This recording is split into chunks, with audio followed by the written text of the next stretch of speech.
Respected teachers, dear friends and everyone present here, good morning. Today I am going to speak about World Diabetes Day. हरेक वर्ष November 14 लाई विश्वभर मधुमेह दिवसको रूपमा मनाइन्छ। यो दिवस मनाउने मुख्य उद्देश्य मानिसहरूलाई मधुमेह बारे सचेत बनाउनु, यसका कारण, लक्षण तथा रोकथाम बारे जानकारी दिनु र स्वस्थ जीवनशैली अपनाउन सबैलाई प्रेरित गर्नु हो।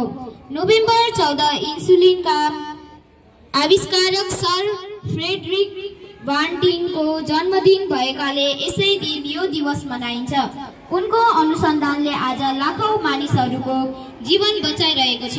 मधुमेह एक यस्तो अवस्था हो जहाँ शरीरले इन्सुलिन बनाउन बन्द गर्छ वा इन्सुलिनलाई ठीकसँग प्रयोग गर्न सक्दैन।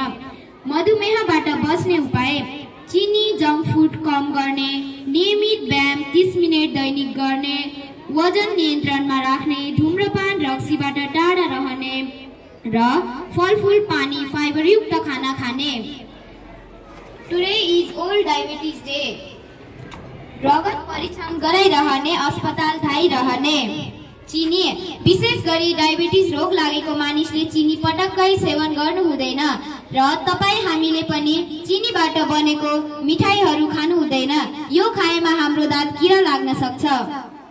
बरु चिनीबाट बनेको मिठाई खानुभन्दा करेला, नीम र अमलाको जुसको सेवन गरौँ। हामीले दैनिकी 1-2 पटक खाने खानालाई आधा गराएर 6-7 पटक फलफूलको सेवन गरौँ र यसका लक्षणहरू अत्याधिक तिर्खा लाग्नु, तारन्तार पिसाब लाग्नु, हात खुट्टा झमझमाउनु, आँखा तिरमिराउनु, थकानको महसुस भइरहनु, बिना कारण तौल घट्नु, अत्याधिक भोक लाग्नु। धन्यवाद।